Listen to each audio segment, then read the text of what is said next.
Now let me pass on one great rule to you, which has been discovered in interviewing self-made millionaires. Self-made millionaires look into every failure for something good. They say there's got to be something good in this that I can benefit from, and surprise, surprise, they always find it. Second is, self-made millionaires always seek the valuable lesson in every setback or obstacle or temporary failure, and they always find the lesson.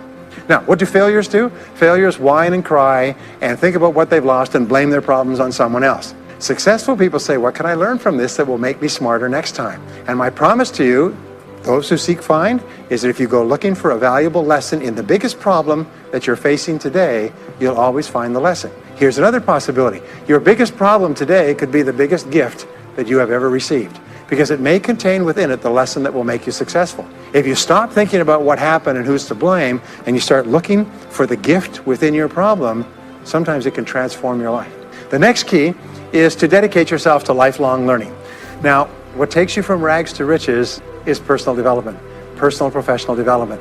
In the 21st century, as Peter Drucker says, knowledge and skill are the keys to the 21st century. And the only thing that will be relevant, the only skill that will be relevant in the 21st century is the ability to learn new skills, because virtually everything you know is becoming obsolete at a rapid rate. Stephen Covey says that your current knowledge base has a half-life of 2 years, which means that half of everything you know will be irrelevant within 2 years. And 2 years from now, half more. So if you're not continually learning and upgrading your knowledge and skills, you're not staying in the same place. As Pat Riley says, the basketball coach says, if you're not getting better, you're getting worse. If you're not constantly learning, you're actually falling behind. So here are the 3 keys to continuous learning. Number 1 is read in your field 30 to 60 minutes each day. In other words, turn off the television, turn off the radio, put aside the newspaper, and just read in your field. The very best places to read, by the way, are books. Read books, the best-selling books written by the most successful people in your field, because books contain a wealth of riches that can enable you to function at a far higher level, to get much better results than you could before. So read 30 to 60 minutes a day. I've had people tell me, countless people over the years, that reading an hour a day has doubled and tripled their income within a year. The second thing you do is take every course that you possibly can. The courses and seminars that are available to you in your field, that are given by professionals, that are courses that have been developed over years and years and years. They have been tested and tested and tested. The person who is talking to you for several hours has spent thousands of hours learning their subject. They have dry tested this or done test runs with thousands of other people. When you take a course, you can learn enough information in 1 or 2 days, more than you could learn in 2 or 3 years or maybe even a lifetime, all distilled and put together. People say, I can't afford a course. You cannot afford not to buy books. You can't afford not to go to courses. Some years ago, I had a dentist, and he was a very successful dentist. I was recommended to me by a friend. And this dentist retired at the age of 53. And just before he retired, he sold his practice for about $2 million. Just before he retired, he told me why. He said about 8 years before, he had attended a dental congress in Hong Kong. This is from California. He'd flown all the way to Hong Kong to attend this International Dental Congress because there were specialists giving private lectures, sort of plenary sessions on the side. And he attended this session, and it was on a particular technique of cosmetic surgery that this dentist had developed that no one else knew, where you could basically straighten out a person's entire front jaw so they look beautiful at a very low cost, at a very high level of effectiveness. He came back and he began implementing this in his practice. People began flying from 500 to 1,000 miles away. Every dentist sent their families, members, and themselves to this dentist. He was able to charge whatever he wanted to charge. He said 8 years later, he retired as a self-made millionaire at the age of 53 to enjoy his money for the rest of his life from what he learned from one session at one convention at one course. Now, that is a true story, and maybe it's an exception, but you can never tell where the information is going to come from. The third way that you can upgrade your skills is listen to audio programs in your car. The average driver drives 500 to 1,000 hours a year, 25 to 50,000 miles. If you listen to audio programs in your car, according to the University of Southern California, you will get the equivalent of almost full-time university attendance just listening to learning material as you drive around. It can totally and profoundly change your life. Very, very important. Here's an interesting point. The more you commit yourself to becoming the best person you can be, the more you like yourself and respect yourself. The more energy you have, the bigger goals you set for yourself, the more you persist. When you invest in yourself and you read and learn and upgrade your skills, you're telling yourself, wow, I am a person with a great future, and it's up to me to maximize my potential. And your self-esteem goes up, your self-respect goes up, your sense of personal pride goes up, and you started to get promoted more and paid more in every part of your life. Get around the right people. This is a key for becoming a self-made millionaire. Dr. David McClellan at Harvard did studies for 25 years looking into why it is that some people succeeded greatly in life. What he found was as much as 99% of your success in life is going to be determined by what he called your reference group. Your reference group are the people with whom you habitually associate. They're the people that you associate with at work, the people you associate with home, your church, your political party, your social circle. What he found in working with people is that changing a person's reference group totally transformed the way they think. Why? It's because we are like chameleons, and we absorb through the skin the attitudes, the opinions, the behaviors, the style of dress, the style of speech of the people with whom we associate most of the time. If you start to associate with winners most of the time, you find that they have a totally different worldview. They're positive, they're upbeat, they're focused, they're learning, they're growing, they're positive at what they're doing, and you start to become like that. Next is be prepared to climb from peak to peak. One of the keys to becoming a self-made millionaire is to realize that life is never one continuous train. It's always up and down. So it goes up. Like if you climb a mountain peak, you have to go down into the valley before you climb the next peak. So all of life is cycles and trends. All of life is cycles and trends, and there's up cycles and there's down cycles, and there's up trends and there's down trends. The question is, what is the general direction of your trends? We say this, is that life is 2 steps forward and 1 step back. Successful people focus on the 2 steps forward, and then they protect themselves on the downside, so that each time there's a step back, they're still further ahead than they were before. The next one, which is to develop resilience and bounce back. Developing resilience and bouncing back is one of the key qualities of self-made millionaires, because as I said right at the beginning, most things won't work. This is a very interesting point, is that you're going to be knocked down over and over again. And what we know, as my friend Charlie Jones says, is you have to bounce, don't break. And when things go wrong, bounce. And so what I learned many years ago was this interesting technique of what is called mental rehearsal. And mental rehearsal says that you mentally prepare for the inevitable downturns before they occur. So you say, all right, in the course of life, things are going to go wrong, but when they do, I'm not going to become upset. I'm not going to get mad or angry or anything else. I am just going to take it and learn from it and pick myself up and keep going. Sometimes I ask this question, does anybody here have any problems? Everybody says yes, everybody's got problems. Well, here's the rule, is all of life is a continuous series of problems. They never end. The problems just keep on coming, like the waves of the ocean. The only break in this unbroken series of problems will be the occasional crisis. So life will be problem, crisis. It's like the waves of the ocean, 6 problems and a crisis, 6 problems and a crisis. Which means that everybody here is either in a crisis right now, has just gotten out of a crisis, or is just about to have a crisis. So what we have found is this, the hallmark of superior people, 30 years of research, is how you respond to a crisis. How you deal with problems and how you respond to a crisis. And what we have found is this, is superior people look for the solution to every problem. They don't allow themselves to become upset and angry when something goes wrong. They say, okay, what's the solution? And they become intensely solution-oriented. When you have a very intense problem, that stimulates creativity to solve the problem. So what you do is you write and define the problem clearly. If you have a problem, you say, wait a minute, what is my problem? What is it that I'm worried about? And write it down. And the very act of defining a problem clearly often triggers the solution to the problem. One last technique that I want to give you with regard to your major definite purpose. And if you only do these 2 things as a result of our time together, they will transform your life. You've already identified the one goal that can have the greatest positive impact on your life. Now what you do is you take that goal and you write it at the top of a page in the form of a question.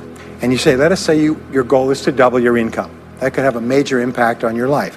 You say, what are all the things that I could do to double my income in the next 12 months? Write it as a clear question. Even better, if you're earning $50,000 a year today, write, what could I do to earn $100,000 over the next 12 months? The more specific the question, the better. Then you devote yourself to writing 20 answers to this question. You must write a minimum of 20 answers. Work harder, work smarter, start earlier, stay later, change occupations, upgrade my skills, whatever it is. Keep forcing yourself to write till you've written 20 answers. We call this mind storming. The first 3 to 5 answers will be easy. The next 3 to 5 answers will be difficult. The last 10 answers will be incredibly difficult. But I have given this exercise to people who've gone on to become millionaires so many times I've lost track, because they often find that the 20th answer changes their whole life. And if you've ever done this once, it's absolutely staggering. More people have become millionaires with this simple idea of mind storming, what I call the 20 idea method, than any other single method of creative thinking ever discovered. Once you've got your 20 answers, pick one answer and take action on it immediately. Once you've got, it doesn't matter what it is, just take one answer and take action on it, and that will keep you thinking and acting creatively all day long. And the next key to becoming a self-made millionaire is to become an unshakable optimist. An unshakable optimist means that you think and talk about what you want most of the time. Optimists think and talk about what they want. They look for the good in every situation. They seek the valuable lesson. They're constantly feeding their mind with great ideas, which opens up new perspectives. What I have found is that optimists have 3 wonderful qualities. Number 1 is they learn more things. As a result, they dramatically increase the likelihood that they will learn the right thing at the right time. Number 2 is they try more things, which dramatically increases the likelihood that they'll try the right thing at the right time. And number 3 is they persist. They never give up. Optimists make a decision that once they've decided they're going to become wealthy, they just never stop until they achieve that goal. Now, will they have many setbacks and obstacles and difficulties? Do you know that almost everybody succeeds in a different direction from what they originally intended or from what they originally thought? But they just keep going. Almost like a football player running down the field, running, blocking, changing, moving back, forward, continually, but never loses sight of the goal. So optimists learn more things, try more things, and persist longer. I want to leave you with the last 2 qualities of self-made millionaires. Second to the last quality is that they develop the qualities of courage and persistence.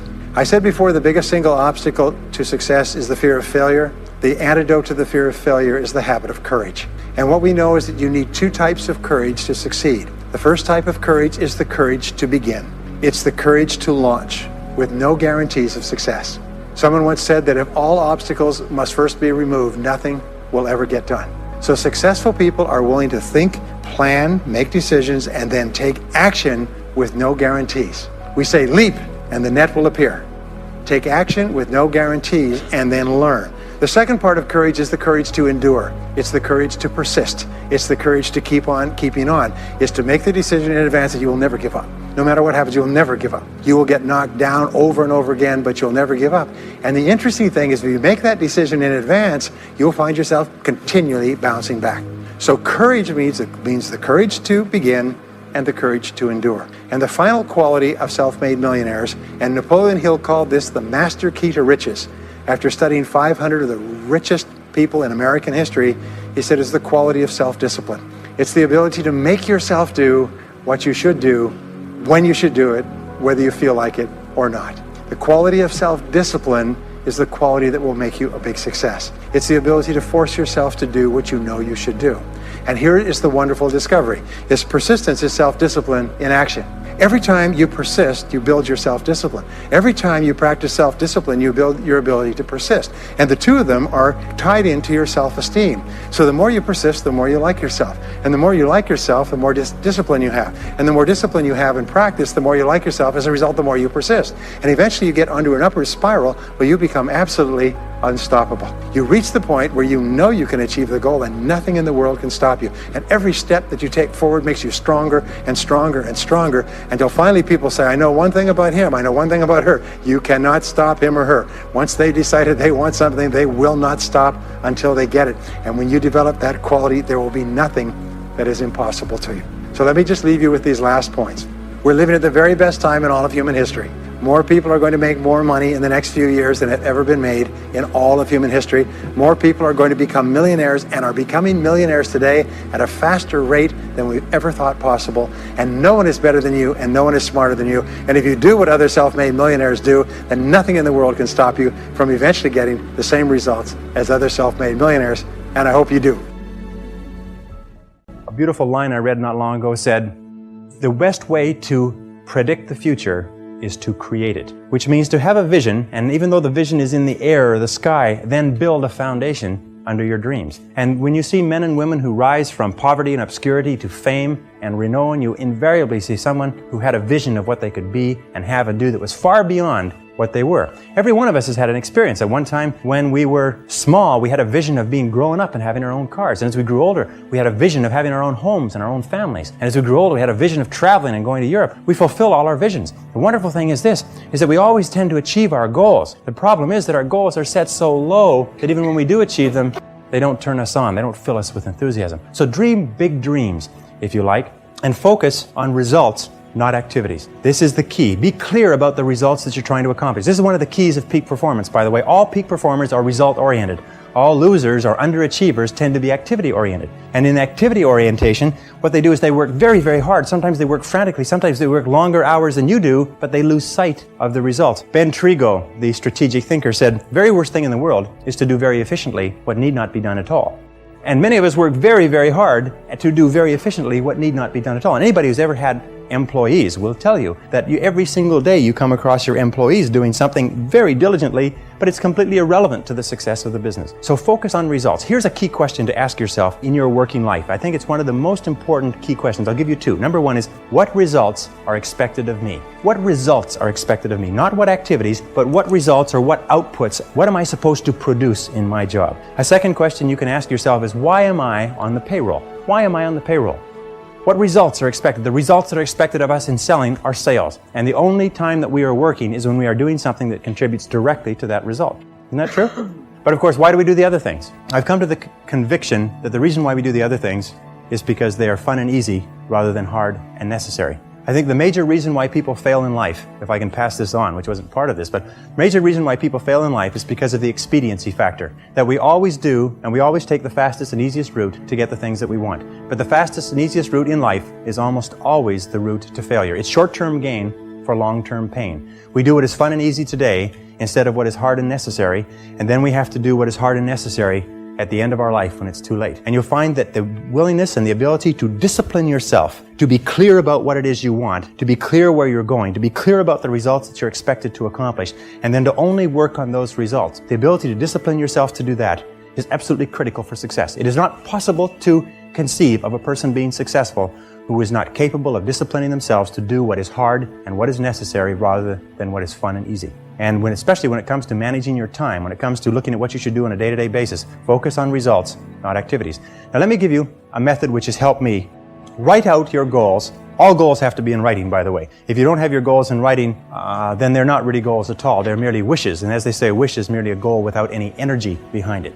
Have your goals in writing. Write them out very specifically and clearly, and then do this. Every single morning, rewrite your major goals in the first person singular as though they already existed. Rewrite your major goals every single morning. Now, this should take you about 2 to 4 minutes, maybe 5. You can do it all in a paragraph. For instance, if your goal is to earn $50,000 a year, every single morning write, I earn $50,000 a year. If your goal is to be excellent in real estate, say, I am an excellent salesperson in my field. If your goal is to weigh a certain number of pounds, if your goal is to enjoy a certain kind of life, write down your major goals in the first person singular as though they already existed today every single morning. And then every single evening, take about 5-10 minutes, instead of watching television, just before you turn on the television, say, wait a second, I've got to review my progress. And sit down and review what you've done in the course of the day. And say, what have I done right today? What have I done right that's moved me toward my goals? And second question is, what would I do differently if I had today to do over again? Those 4 steps, by the way, writing and rewriting your goal each morning, reviewing them in the evening, and asking yourself those 2 questions. What did I do right? What did I do that moved me toward my goals today? And what would I do differently if I had the day to live over? If you'll ask yourself those 2 questions, in the next 30 days, you'll accomplish more than you accomplished in the last 6 months. This is the most incredible method I've ever seen. I learned it some years ago. Just rewrite your goals every morning. The only problem with goals is that we don't set enough of them and we don't set them highly enough. You can have anything you want. Imagine you could have anything that you want, anything that you can hold in your mind on a continuing basis, you can have. Anything that you are crystal clear about wanting and are willing to pay the price to get, you can have. So clarity is the key. Be clear about what you want. Be clear about what you have to do to get it. Be clear about your vision. Be clear, speak, walk, talk, and act with clarity. And that's the final point with regard to clarity. I have seen many men and women who have tripped themselves up by being beaters around the bushers, if you like. They are very careful about whatever they say, and by the time they say it, people have gone home for lunch. And one of the keys to success is to be very straight and to be very clear, be very precise. Interesting, one of the reasons why people do not speak to the point is for fear of offending others. Isn't that true? For fear of offending others. Interesting study they did last year. They asked a great number of executives, male and female. They said, if you had to tell a person something unfortunate with regard to their career that was going to affect their lives, and this is something that you've known for a long time, how would you go about breaking the news to them? And each of the person described the strategy they would take. They would set up the timing right. They would start off with a talking about subjects that they had in common. They would close the door and keep out the noise. Anyways, they went around and round, and they're all circuitous routes of how they would get to the point. And then they reversed the question. They said, how would you like to be informed of this same subject? And every single one of them said, I'd like to be informed in a straightforward way. I'd like somebody to tell me straight the news. You see, all of us want to be dealt with in a straightforward way because we know we can take whatever it is. But we think that everybody else is too fragile. So what we do is we pussyfoot and tippy-toe around and avoid giving them the news, and we finally do get the news to them. It sometimes causes more problems than is necessary. So be straightforward, be clear in your language, be clear in your actions. Let people know exactly where you stand, and let people know exactly what you've said and what you mean. Very, very important. And it takes practice, by the way. Every single one of these habit patterns, every single one of these qualities has to be learned by practice. And I sat down and looked at this whole concept of excellence, and I saw something that I hadn't noticed. It's almost like something brought to the surface of your mind. I noticed that every single man or woman that I had studied who had achieved any kind of success in any field whatsoever had done it after they had made a commitment to becoming excellent in that field. And I began to look, and I began to compare, and I began to talk to people, and I speak to thousands of people virtually every month. I found that I never found a single person who was successful who was not excellent at what they did. That competence, the commitment to becoming excellent in your chosen field, is an indispensable prerequisite for success. That if you are not good at what you do, you haven't got a chance in our competitive society unless you win the lottery. That success is predictable if you commit yourself to becoming excellent. It does a whole lot of other things within your mind, but if you commit yourself to becoming excellent, it changes everything about you. And only the top 5 or 10% are excellent. You've heard the rule, the 80-20 rule, the Pareto principle, that the top 20% of salespeople make 80% of the sales, that the bottom 80% of salespeople make 20% of the sales. Do you know what the difference, the ratio is there? The ratio is the difference between 16 to 1. That the average income of the people in the top 20% is 16 times the average income of the people in the bottom 80%. Now, let me ask you a question. Does it mean the people in the top 20% are 16 times better than the people in the bottom 80%? 16 times more experienced? Do they work 16 times the number of hours? Do they have 16 times the number of years of education? Are they 16 times more handsome? Are they 16 times anything?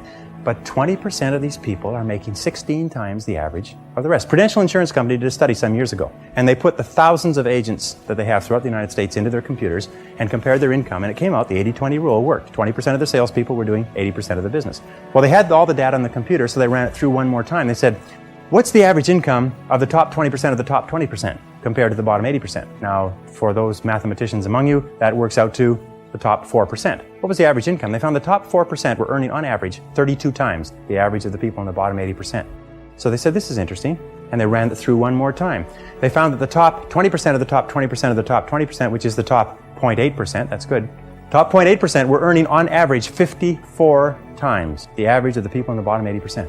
What they found is that in every state and in every major city where they had an office with a large number of agents working out of it, there was one agent who was selling the same product at the same price to the same people with the same competition under the same circumstances, under the same set of difficulties in the economy, who was earning 50 times the amount of the average adult. That there were 50 agents in the office and one person was earning more than all of them put together. Isn't that amazing? And one of the things they found is that the key to this was that each one of these agents had made the commitment to become excellent early in their career. They didn't say, I'm going to go into this and I'm going to earn a living. They said, I'm going to go into this and I'm going to be the best.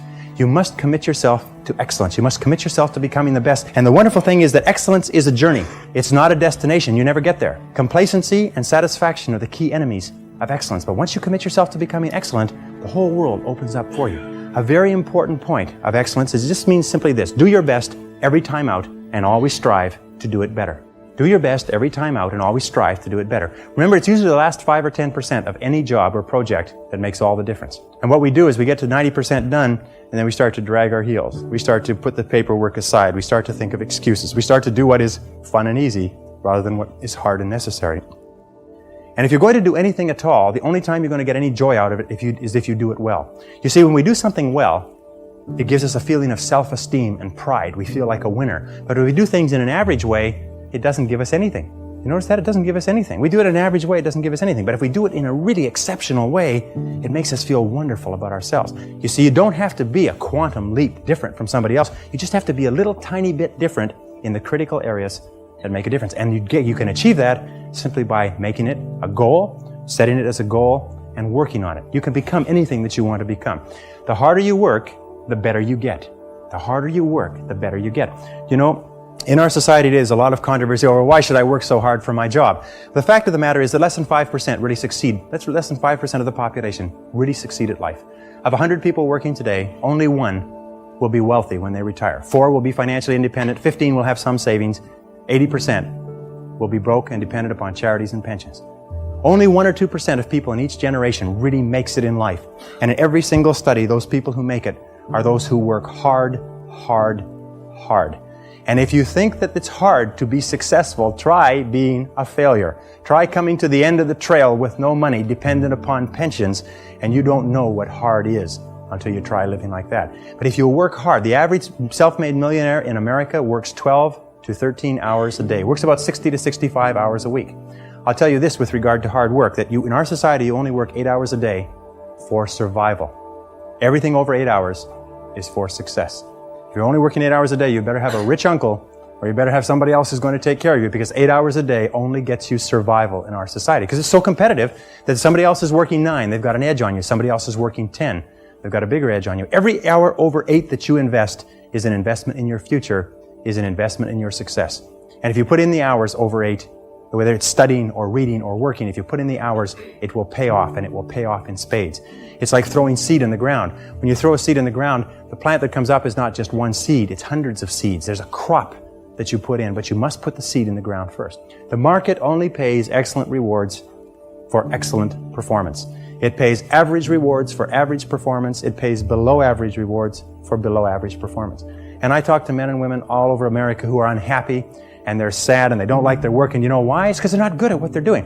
Well, let me give you a couple of key points. First of all, you'll never have a feeling of self-esteem and self-worth. You'll never feel wonderful about yourself until you know that you are good at what you're doing. Number 2 is if you do not love your work enough to want to be the best at it, get out of it the way you would get out of a burning house. Do not stay at a job that you do not love, because it is the high road to failure, dissatisfaction, frustration, and unhappiness in life. Develop a sense of urgency. A sense of urgency is a quality that is possessed by only 2% of the population. 2% of the population do things fast. 2% of the population have a bias for action. Imagine if you owned a company and you had 2 people in the company, and both of them were reasonably well talented, both of them were doing reasonably well, except one person had a sense of urgency and did things fast. And every time you give them something to do, they took it and they ran with it like a ball player catching a fumble and running for the goal line. The other person got to it after lunch, or maybe next Monday, or no rush, week's almost over, Thursday afternoon, and so on. Which one would you give additional responsibility to? Which one would you promote? Which one would you spend money training? Which one would you send to places where you needed help? It's always the person with a sense of urgency. The Gallup organization that just did a wonderful book called The Great American Success Story, they surveyed 1,500 people in Marquis Who's Who in America, 1,500 of the most respected men and women in America, and they asked them, what do you consider to be the most important single quality of success? And they agreed almost unanimously on common sense. Just common sense. Good common sense. As my friend Charlie Jarvis says, the average person has an enormous amount of common sense because they haven't used any of it yet. You can train your mind to have common sense. You can train your mind to think things through before acting. In my experience, action without thinking is the cause of every failure. Action without thinking is the cause of every failure. And common sense comes from taking the time to think things through before you act. Listen to your intuition.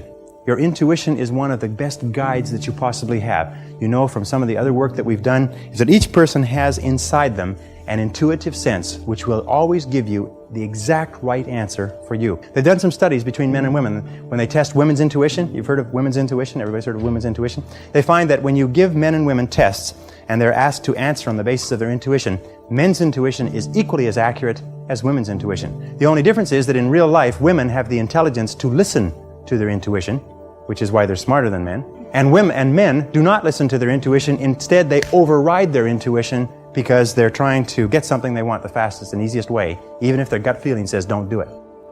Your intuition will always give you the most accurate answer for you. It's almost like an inbuilt computer that will take all of your life experience and knowledge and everything going on around you and give you exactly the right answer. So listen to your intuition. Learn from your setbacks. This is one of the characteristics of high-performing men and women, is that every single time they have a problem or a difficulty, they sit back and they dissect it and they learn everything possible from it.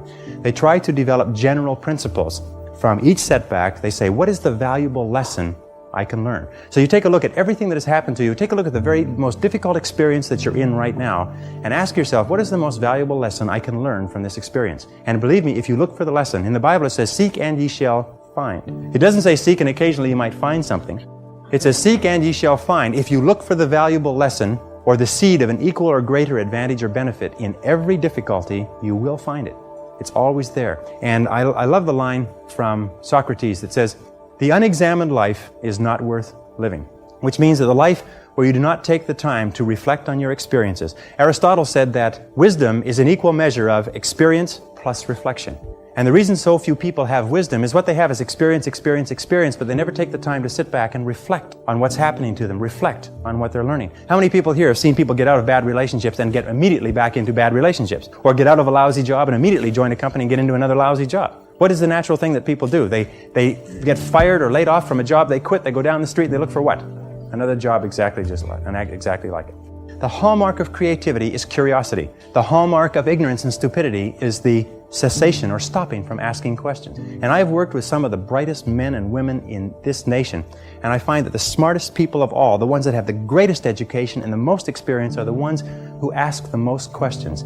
They ask questions almost as if they were children, but they never stop asking questions. They're very open and flexible, and they have the ability, once they learn a new piece of information, to drop what they're doing if the new information contradicts it and do something else. Do you know what most people do? Most people keep on doing what they're doing until they run into a wall. As they say, the more you do of what you're doing, the more you'll get of what you've got. Someone pointed out to me not long ago, and I think it's very true, is that all changes in our life come with the input of new information. That if we do not have new information, we keep on doing the same thing forever as the result of inertia.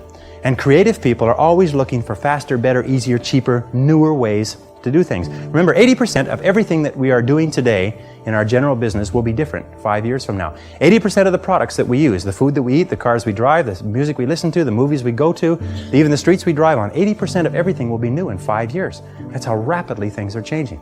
According to the research, all you need is an idea that's 10% new to start a fortune. An idea that's 10% new. As a matter of fact, an idea that's more than 10% new is probably too new for the average consumer to accept it. An idea that's 10% new. How many times have you been going about your daily business and you see the need for a product or service? And you say, now I wonder why somebody doesn't produce that. And about 2 or 3 years, then you say, well, it can't be any good. I thought of it after all. And then 2 or 3 years later, a company comes out with that idea, or some company comes and makes $1 million that, and you say, I thought of that idea 2 or 3 years ago. Every single person here has had that experience. What you have to do is trust your ideas. If you decide that you're going to earn a certain amount of money, that you're going to achieve a certain level of wealth, that you're going to achieve a certain life estate, and you program that into your subconscious mind, and you then turn it over to your intuition, you will get the ideas, the insights, the inspirations necessary to achieve your goals. And that's the only difference between very wealthy, successful people and the average person, is that they simply follow their intuition. They're not smarter, they're not different, they're not more educated, they're not more talented, they just follow that inner guide. Develop the people skills that you need to be successful. Take courses in communications. Take courses in effective listening. Take courses in public speaking. You know, one of the most important parts of communicating and getting along well with others is the size of your vocabulary. You've probably heard that before. The size of your vocabulary, your ability to express yourself orally, your ability to stand on your feet, your ability to write effectively and get your point across to others will have a tremendous impact on your life, because you cannot imagine a successful person who cannot communicate effectively with other people. And you can develop the capacity to be an excellent communicator. If you were to learn one new word a day, if you were to make an effort by carrying a dictionary around, I have taught myself French, Spanish, German, and smatterings of about 10 other languages. And the way I taught myself that was I learned the basic vocabulary, I studied it, learned the basic vocabulary, and I carried a dictionary around with me. And every time I saw a word I didn't know, I looked it up in the dictionary. And within a very short period of time, I could eat, live, walk, talk, and speak fluently in those 3 societies, and I've traveled all over the world in those 3 languages. The Carnegie Institute of Technology did a study about 10 years ago now, and they studied 10,000 men and women who were let go from their companies. And they found that 95% of the people who were let go from their companies were let go because of their inability to get along with others. This is caused by low self-esteem more than anything else. In my estimation, those of you who know that low self-esteem, more than anything else, causes our personality problems. Not liking ourselves, not accepting ourselves, feeling inferior inside causes us to lash out at other people. And the wonderful thing is that if you're clear about your goals and you're committed to becoming excellent and you concentrate single-minded on what is important to you, you have a tendency to like yourself more. Your self-esteem goes up. Your ability to get along with other people goes up. But if you have no goals and you're not very good at what you do and you're just doing whatever comes to hand, then your self-esteem goes down. Becoming a self-made millionaire is not the important thing. What is really important is the person you have to become a self-made millionaire. When I started off in this many years ago, I came from very poor beginnings. I did not graduate from high school. I finished in the half of the class that makes the top half possible. When I left school, I dropped out of high school. I could only get laboring jobs. I was told, by the way, if you don't get a good education, you won't do well in life. Don't get good grades, you won't get a good job. Don't go to college, you won't do well, and so on. And I believed that for a long time until I found there's hundreds of thousands, millions of people who dropped out of high school who went on to become millionaires and billionaires as well. The reason I say that to you, by the way, is don't let it hold you back. Don't let any experience that you've ever had in your life act as a brake on your potential, because there's hundreds of thousands of people who've had it worse than you could ever dream of, who've gone on to accomplish wonderful things. So I worked at laboring jobs for several years. I worked in construction. I worked on farms and ranches. I worked in factories putting nuts on bolts hour after hour. And one day, in a state of frustration, I began asking this question: why is it that some people are more successful than others? So I began asking other successful people, what are you doing differently from me? And they told me, and I did it, and I got better results. I got into sales when I could no longer get a laboring job. And in sales, I noticed that one of the guys in my company was making 10 times as much as anybody else. And he was selling the same product out of the same office at the same price to the same people under the same conditions. And he was making 10 times as much as anybody else. So I went and asked him, what are you doing differently from me? And he told me, and I did it. Now, what I discovered, which changed my life and which brought us here today, is I discovered the law of cause and effect. The law of cause and effect, sowing and reaping, action and reaction, is the great universal or iron law of the universe. What it says is that everything happens for a reason, is that there are no causeless effects, is that even if we don't know what is causing the effect, we trace it back. It's the basis of the scientific process, of all medical research, of all marketing, of all business, is if you can define an effect that you want, you can trace it back and find somebody who at one time did not have that effect, and then find out what they did, and then do the same things, and you eventually get the same results. We say that success is not an accident. Failure is not an accident. Success leaves tracks. So if you just follow the tracks of other successful people, no matter where you're starting from, you eventually get to the same place that they get. This was a shocker for me because, and I learned later in psychology, by the way, that one of the two most important things we need to have to be happy and healthy is a sense of control, a feeling that we are in control of our lives, that things are happening for a reason, and a sense of coherence, a feeling that things fit together. Well, when I realized the law of cause and effect explained everything, I thought, wow. So in sales, I went to the top of my sales force. I read, I learned, attended courses, and especially I applied what I learned. And then when I got into sales management, I again read the books and took the courses and asked for advice. And when I got into real estate and importation and development and manufacturing and distribution and a whole series of businesses over the years, the first thing I did is I asked, how does it work? How do people succeed in this field? And then I buried myself and immersed myself. I spent hours and hours and hours studying, and then I did what the most successful people did. Interesting point. We say that nature is neutral.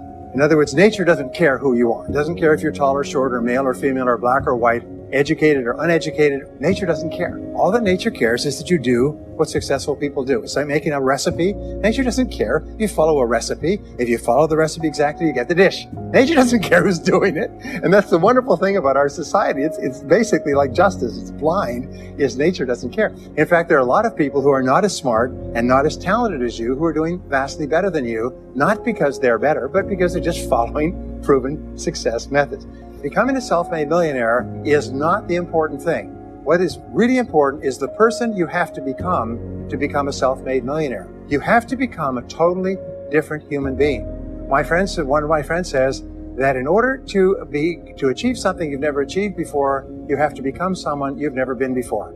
And it's a really important insight, is the qualities that you need to develop, qualities on the inside to become a self-made millionaire, are incredible qualities that make you a vastly better person. Not only better in terms of character, determination, discipline, decision-making, strength, and so on, they make you a far better person. They round out your character in a far better way. So that the real payoff of becoming wealthy is not because you can eat more, because how many more meals can you eat, how many more clothes can you wear, because it's the kind of person that you become, and then the kind of people that you associate, the kind of life that you have.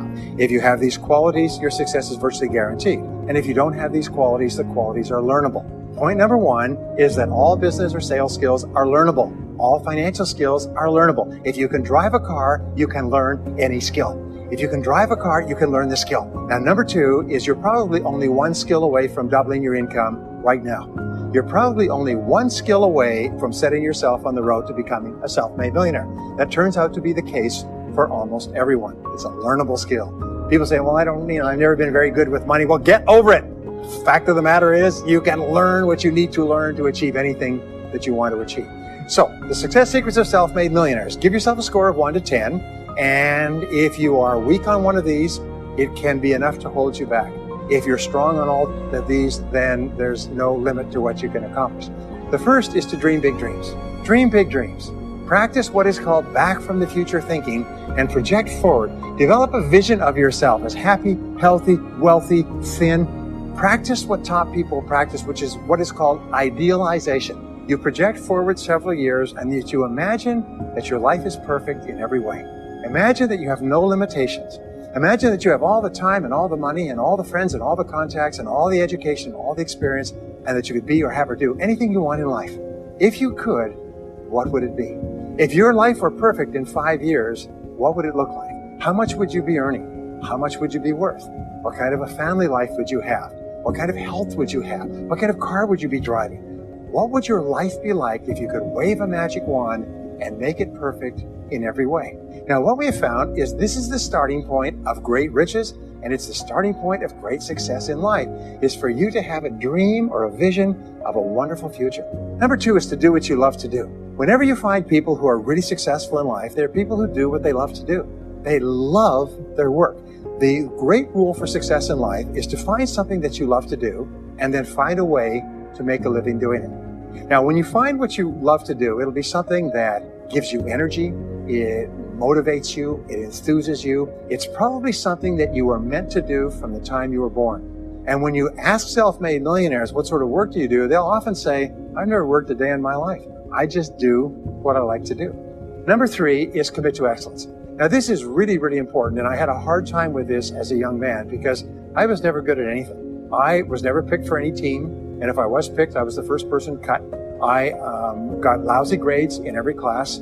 I got fired from multiple jobs. I even got fired from a job pumping gas once.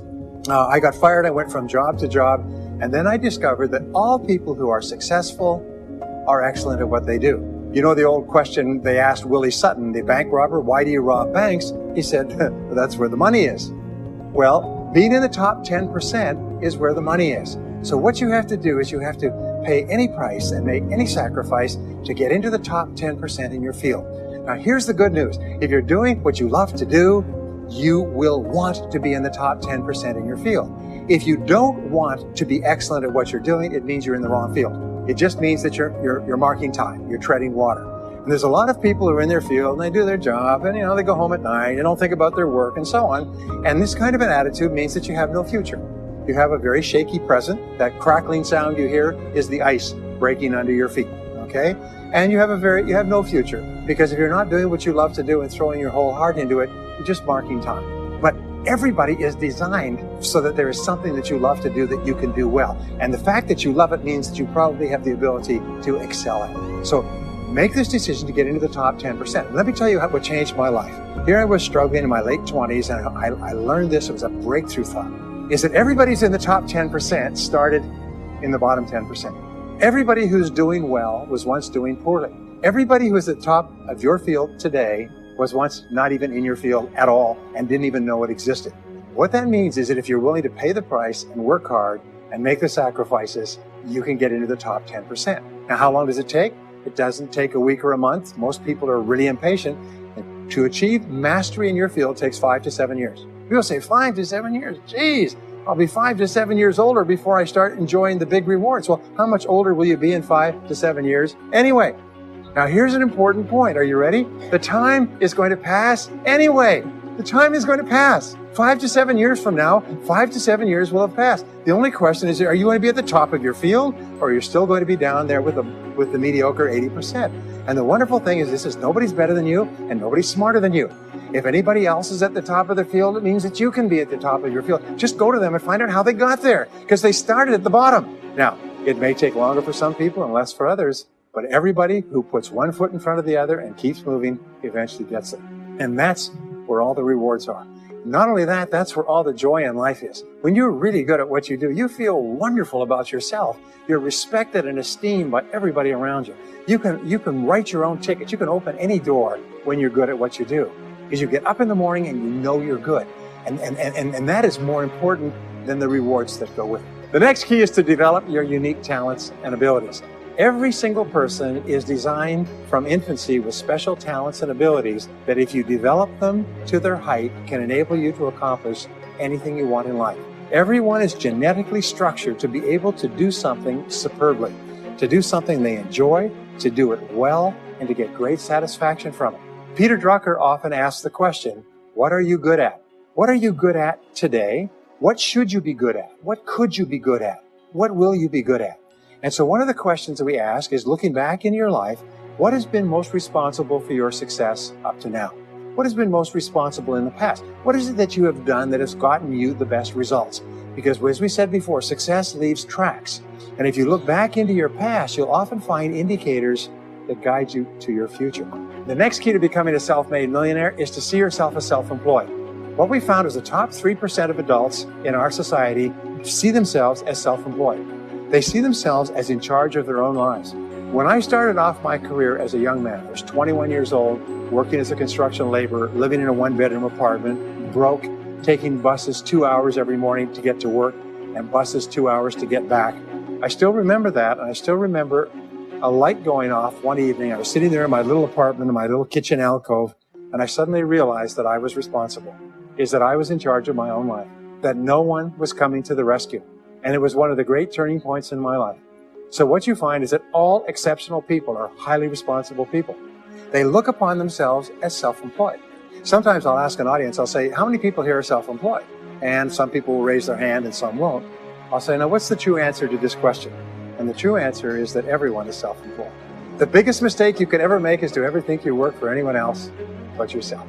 Even if someone else signs your paycheck for you all your life, the most valuable people in any organization are the people who treat the company as though it belongs to them. They see everything that happens as affecting them personally. They're not the 9-to-5ers, the no-hopers that say, I go to work, when I'm not at work, I don't think about my work. These people, somebody has told them that's a clever way to think. It's the way losers think. Winners think about their company, and when they're not there, they think about how they can do it better. When something happens in their company, they take it personally because they see themselves as highly responsible. As a result, they're paid more, they're given more educational opportunities, they're promoted faster, and these are the people that eventually, like cream, rise to the top of every organization and every industry, the top 3%. The next key to becoming a self-made millionaire is to develop a clear sense of direction. Developing a clear sense of direction means that you need to become intensely goal-oriented. We find that all successful people are goal-oriented. There's an old saying, you can't hit a target that you can't see. You've got to know what you want in every area of your life. Some years ago, I worked with the Hunt Oil Company in Texas. The Hunt Oil Company was founded by H.L. Hunt, who became the wealthiest, self-made, multi-billionaire in the world. At his peak, he owned 200 companies and had a royalty income of $3 million a day. Most phenomenal man, by the way. And he was interviewed by a friend of mine on television before he died in the early 70s. And he was asked, what are the secrets to success? He said, the keys to success have only been 2 through all my life, and I will tell you what they are. He said, number 1, he said, decide exactly what it is you want and write it down and make a plan to achieve it. And number 2 is determine the price you're going to have to pay to get it and then resolve to pay that price. Now, where the law of sowing and reaping cause and effect, I learned an additional point to that. I learned that your current life today is the result of the price you've sown up to now. Is whatever you've put in, you get out. So whatever you're getting out today is a result of what you've put in. If you don't like what you're getting out, what you have to do is you have to put in something different. What I found is this, is that life is always just in the long run. So therefore, life says this, is there's a price you have to pay, and there's two qualities. First of all, you have to pay the price in full for your success of study, preparation, hard work, and so on. And second of all, you have to pay the price in advance. You don't get it afterwards. The way the world works is first you put in what you need to put in, and then you get out the rewards. So you have to ask yourself, what is the price that you have to pay to achieve the success that you desire? And you have to write it down and make a plan and work on it every day. Next is refuse to consider the possibility of failure. It's the most amazing darn thing is that the fear of failure is the greatest single obstacle to success in adult life. And it's not failure itself, because each one of you is a professional failure. Each one of you has failed over and over and over again. Isn't that true? All of us fail. All human beings fail over and over. 9 out of 10 things that we try don't work out the way we expected.